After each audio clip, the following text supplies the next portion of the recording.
Ito mga kagaya yung ating Sweet Charlie Strawberry variety na pinaparami natin dito sa ating hydroponic setup. So naparami na natin siya. Ito puno na tong maliit nating NFT setup, 60 pieces po to. So patuloy pa rin natin siyang pinaparami. Sweet Charlie yung variety nitong ating strawberries.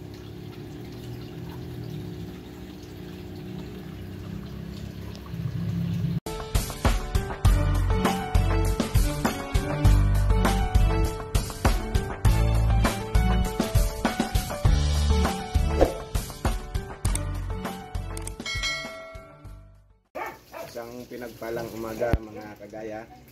Sa episode na to, i-update ko kayo rito sa aking tanim na strawberries. Gawa ng nung summer, halos nagkandamata yung ating strawberry. So nagparami tayo kasi season na naman nila na ngayong start ng December, November hanggang March, mamumunga yung mga strawberries. So nagparami tayo gamit yung strawberry runners. Ganito yung strawberry runners. Ayan. Ito yung strawberry runners natin. So pinaparami natin yan. Ito yung pinaka mother plant. So kung saan nakakonect yung ating runners. Kung saan nakakonect yung ating runners. So ito is mahigit 1 linggo na. Kung makikita nyo pag inangat ko, ayan, may ugat na. So pwede ko nang putulin to dito sa mother plant. So mabubuhay na to ng pusa. So ito nagkaroon na rin siya ng runners. Pwede ko na rin i-tanim to sa additional sa styro cup na may kukupit. So total nito, so kung updated kayo, kasi nagbablog ako dati sa ang vlog ko sa Facebook, sa Reels, ina-update ko to. So nag-umpisa ito ko konti lang, ngayon kompleto na siya. So 60 cups na to, 60 cups, kompleto na to, 60 cups. And madami pa tayong mapaparami kasi ang dami pang runners. So magpaparami tayo na magpaparami at magpapabunga tayo this season. Kasi nga maganda rin tingnan sa garden yung namumulaklak na strawberries. And then magbebenta rin kami. So kung gusto nyong bumili, nagbebenta kami ng ganito, runners na buhay na. And sure na mabubuhay na kung magtatanim kayo sa hydroponics. Ilalagay nyo na lang sa system nyo, or pwede nyo rin itanim to sa lupa. So sigurado nagawa na may sariling ugat na. So binibenta po namin to sa halagang 75 pesos. So message lang po kayo sa aming FB page para maka-avail kayo nito.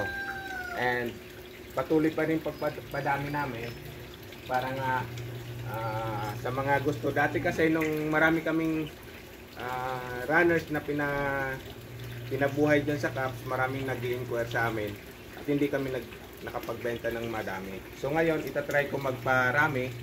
So kung sino yung interested bumili, message nyo lang po kami. So kung mapapansin nyo, karga-karga natin tong alaga natin si Gucci. Bagong opera po to, pinaka po namin. So iyak siya ng iyak, gusto nakakarga. Kaya hawak-hawak natin siya ngayon. So yun lang, napakabilis po paramihin ng strawberry runners. Ang ating strawberry gamit yung runners. So halos ilang linggo lang na kumpleto ko na tong 60 cups. So patuloy pa rin siyang nagbibigay ng runners. So by end of November or first week ng December, itatry na natin siyang pabungahin. So pag may runners na siya, puputulin natin, hindi na natin paparamihin, para ang next na gagawin niya pag pinuputol natin yung mga runners is mamumulaklak na. So yun lang, ganun lang po kadali. Tingnan nyo to. Ayan. Nag-umpisa lang yung halos sa konti, pero tingnan nyo, halos kompleto na. Ito pa lang, madami na siyang ano, madami ng bunga tayong makukuha dito pag namulaklak na po ang mga to. Yan. So, pwede sa hydroponics, pwede rin po sa tanim sa lupa. Yan. So, yun lamang po mga kagaya. Quick update lang dito sa ating strawberry na pinaparami natin gamit yung strawberry runners. So, sa mga interesado, PM lang sa aming FB page at Ning Sleepy Green. Maraming salamat uli. Hanggang sa susunod na vlog. Abangan nyo.